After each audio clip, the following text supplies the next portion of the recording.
Good morning. I've been coming to this conference for, I think, 7 years. I have not always attended the breakfast keynote. So thank you very much, everyone, for coming.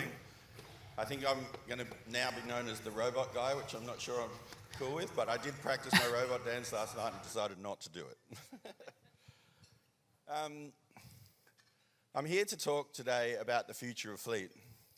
And to be fair, I'm probably not going to tell you how it's going to play out, but I'm hopefully going to give you a few things to think about that I think are very relevant. My name is Shirley and I'm the founder of AutoGuru. Before I get into it, I'd like to really thank our FMC sponsors. Smart Fleet was our very first major customer, and as far as I know, the first to digitise in this space. Custom Fleet is the largest on our platform and helped us get into TPE and also New Zealand. Summit is the most recent to launch, our smoothest launch yet. We're actually getting better at it. And also helped us build a relationship with Sofico, and we've deeply integrated with Miles Enterprise, which is a huge step forward.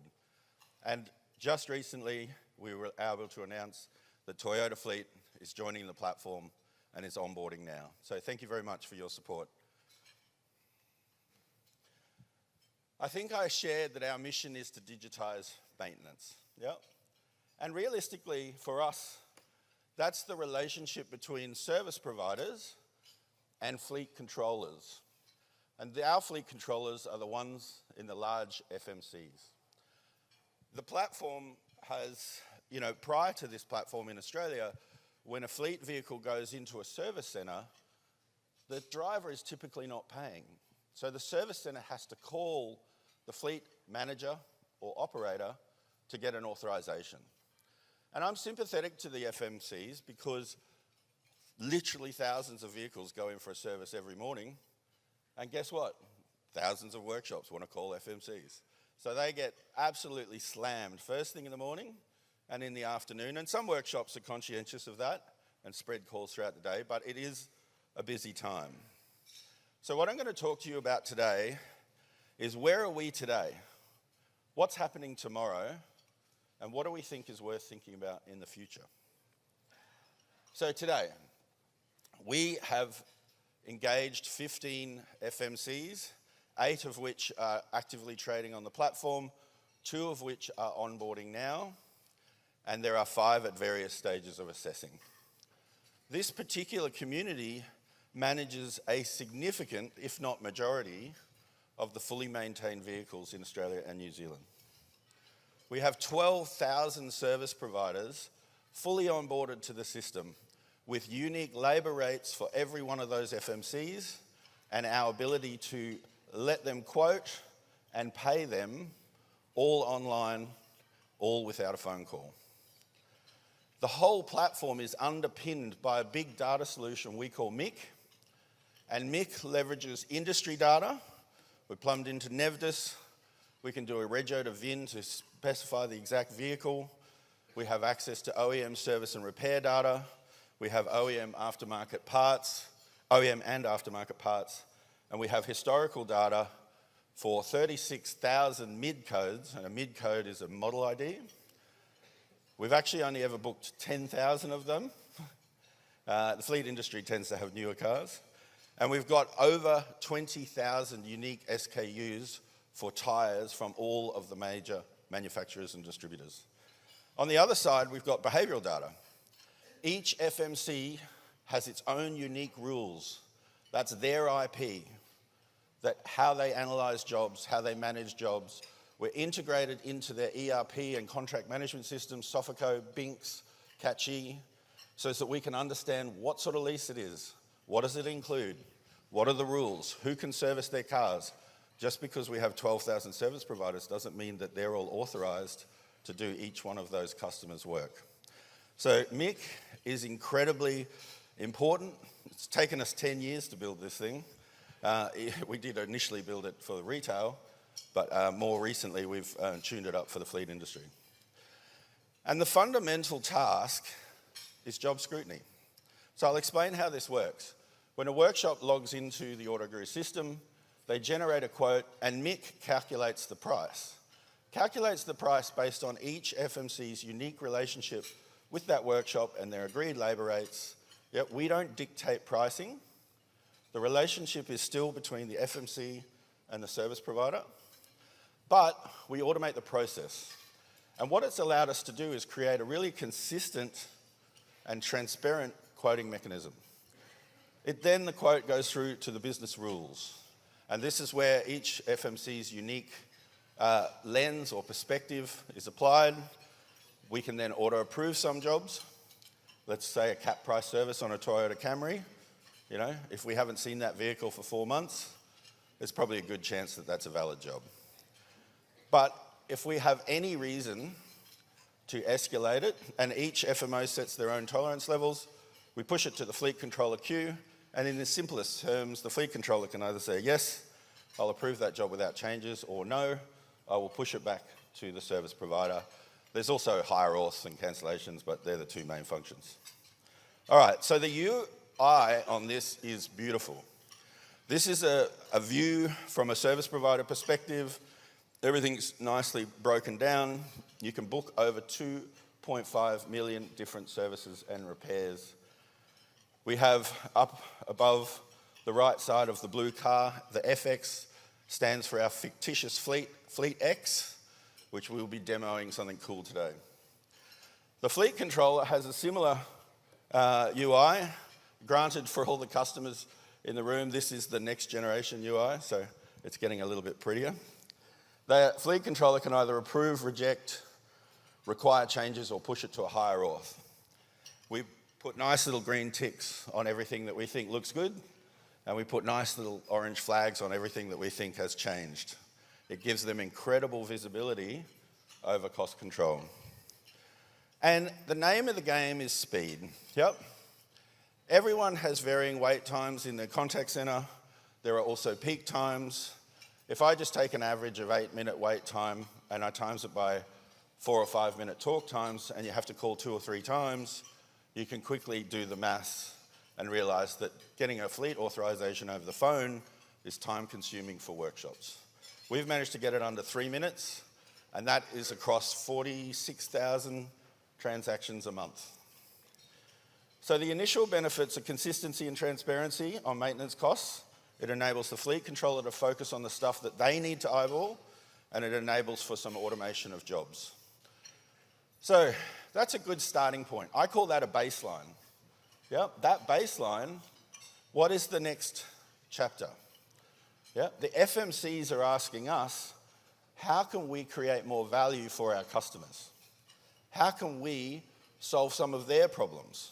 Yeah, we've solved the problem of service providers calling us. Yeah, we digitise that. How about we start, how can we apply the same technology to benefit their customers, you guys? So we bring in 2 more actors to the relationship. The fleet manager, which we don't have a direct relationship with, our customers do, but they are the ones that are using our FMCs. And they have drivers. So there's now 4 people. And what I'm about to show you, I don't want you to think of it as a product. Every FMC has a client portal.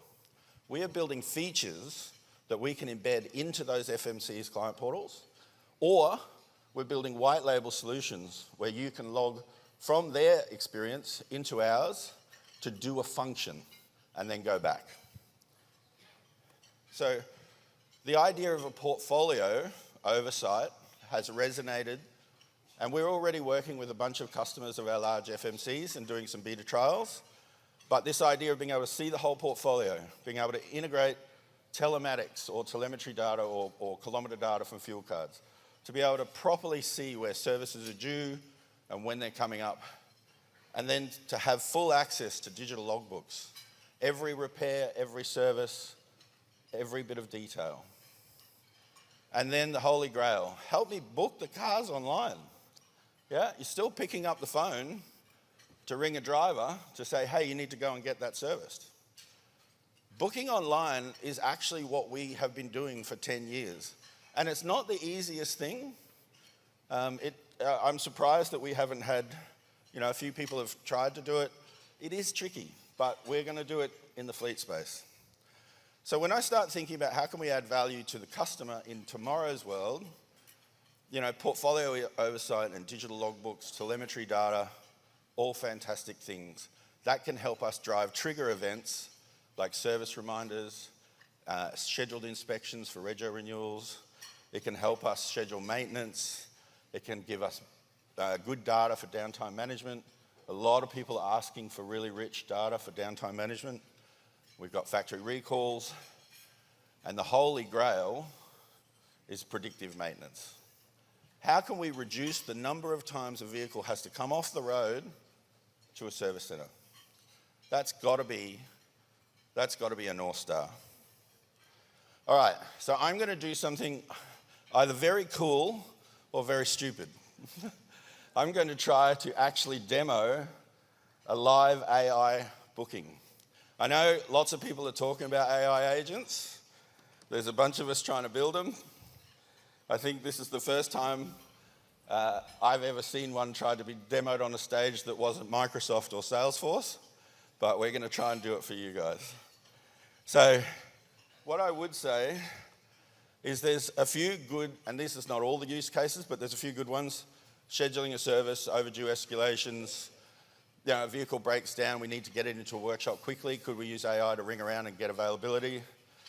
Inspections and rego renewals, odometer updates and driver checks, factory recalls.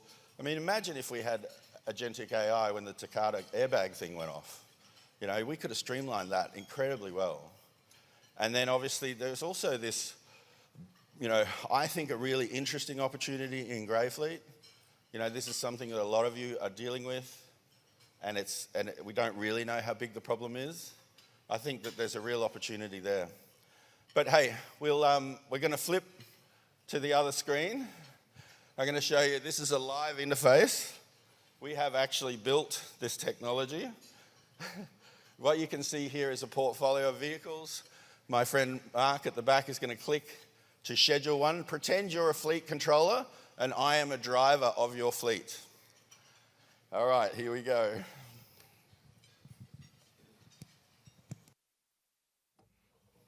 I've got the shakes.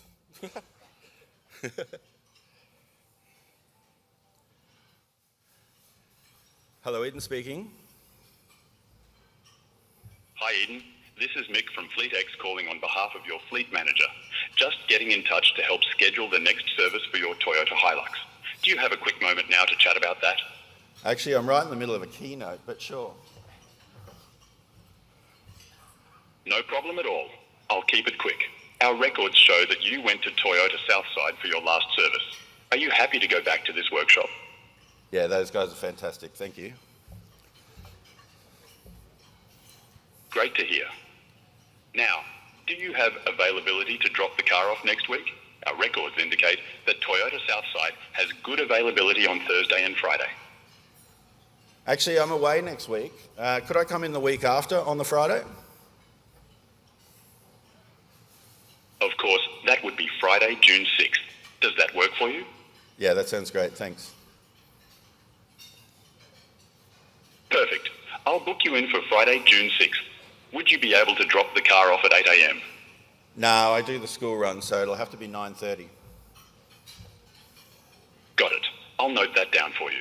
So, Friday, June 6th at 9:30 a.m. Do you need anything else done while it's at the workshop? Actually, the driver's side mirror is faulty. Can you get someone to inspect it and repair it? Got it. I'll make sure the driver's side mirror is inspected and repaired while it's at the workshop. Anything else you'd like done? Are you an AI? No problem.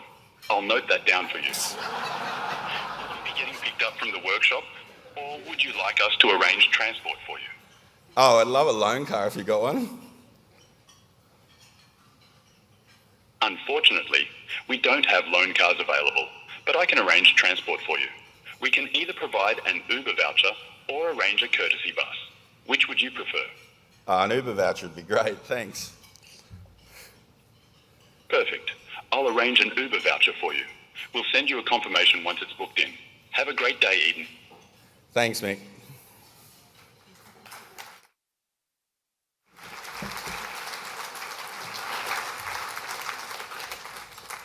He actually has a really funny answer when you ask about the AI thing, but I did forget to say we have to be really quiet because it's super sensitive on sound.